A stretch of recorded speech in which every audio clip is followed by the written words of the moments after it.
Hi everyone, I am Dr. Donna Burrows. I am a clinical child psychologist and boy mom. I have a private practice that focuses on helping children and parents and families learn and grow and be able to overcome behavior challenges and just do better in life, as I like to say. I will be covering lots of topics. I created this channel so that I can get these valuable survival skills out to as many people who might need them. And if you like what you see, please subscribe to my channel.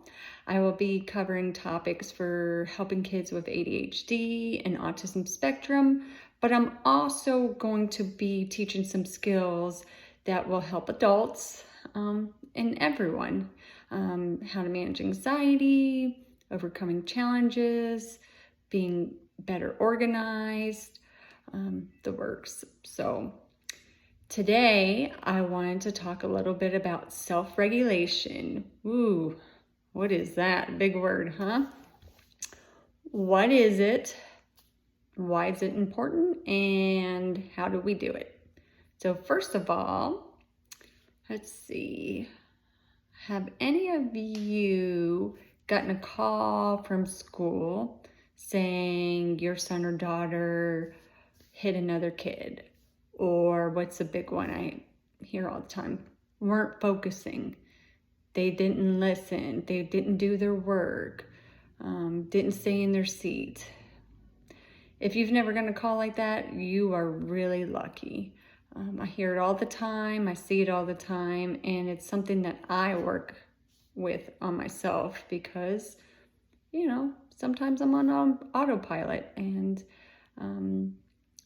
it's important to be aware and regulate. And so self-regulation really is all about being aware of what we're feeling, our emotions, and what our body is doing. And that, being aware and paying attention to that, is going to help us solve problems. It's going to help us be able to, keep our engines running just right so we can learn and absorb information and overcome frustrations. And when we do that, other people feel good. Parents feel good. Our friends feel good. Our teachers feel good. They're happier. It's important because if we don't do that, what might happen? Who has witnessed a meltdown? With kids, but I've seen adults too. It's not pretty. So a meltdown, just like it sounds, your brain stops functioning. So you can't solve problems, you can't plan, your judgment's not good. It's like that emotion just takes over, and it's like a tantrum in your brain. So meltdown's not good. We need to really know what we're doing and feeling so that we can manage appropriately and not let that emotion take over. With adults, I hear all the time, that some tell me they just never really learned how to regulate their emotions. And that is emotional regulation, but self-regulation really covers a lot more because it covers our attention. Just being aware, Sometimes kids, they're not aware of what their body's doing. Their body's moving faster than their brain. They're kind of in here somewhere. And then they end up, accidents happen, or hitting someone, or getting really mad, yelling, all those things. So it is important to be able to find that level of attention and awareness so that we know the buildup and we can do the skills to help us work through. So how do we do it? It's a really good question, and it's going to start by teaching our kids. And when we teach our kids how to be aware of what they're doing, how to calm their bodies, how to stop, give a chance to think about how they're feeling and what to do, then when we teach that, we get better at that too. And it can start very, very young. You can start showing this, modeling it and showing it. The best way is to say out loud when you're frustrated and also show what you do when you're frustrated. If you have kids, I'm going to assume that you might have some opportunities to practice this. I know I have lots of opportunities. So when my boys say or do something that just really gets me going, I have to stop and say, Mommy is feeling frustrated. I'm noticing my body getting tight. I feel hot. My voice got loud. Caught myself yelling. I think I need to do some breathing. Breathing, a lot of people kind of, what's breathing going to do? Breathing doesn't work. It doesn't work. I hear it all the time.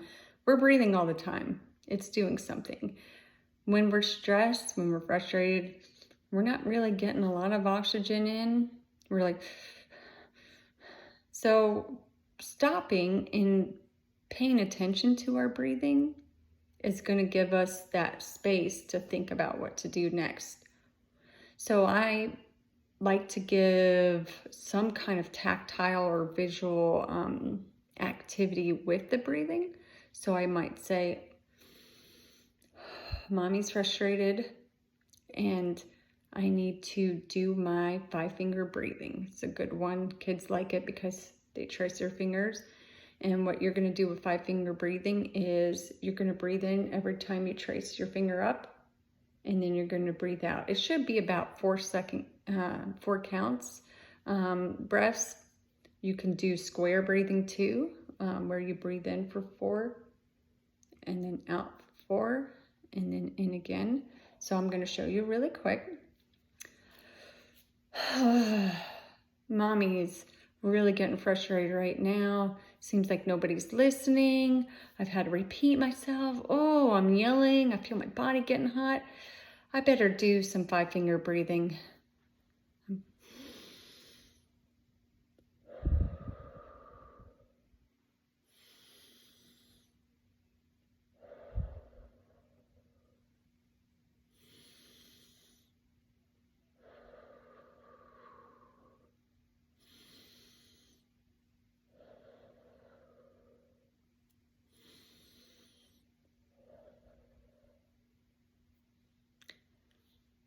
I feel calmer. Now, I'm wondering what I can do next time when I start feeling frustrated. So that's just an example. The self-talk is really important because a lot of times kids don't know how they're feeling. Sometimes adults don't even know how they're feeling. And whenever we label it, every time we label an emotion, we are actually showing that part in our brain that does emotions, we're helping it grow, and we're giving it a new emotion, a new name. A lot of times kids, you see same reaction no matter what's happening. If it's negative, it all gets a big angry reaction. So we want to really help them learn the vocabulary that there's different types. There's frustration, there's stress, there's irritations or annoyance. So by labeling that, it's going to help them understand and make that connection that, oh, okay, when I'm saying something and people aren't listening to me, that's frustration. Or if I'm doing something around the house, me personally, and I will try to talk out loud like, oh, I wasn't sure how to do that, and I noticed myself getting frustrated. So I need to take a little calm break and do my breathing. So teaching this, and like I said, you can start really early because even if your child's not speaking, they're watching. And so by showing them, you're helping them learn and you're getting better at it too.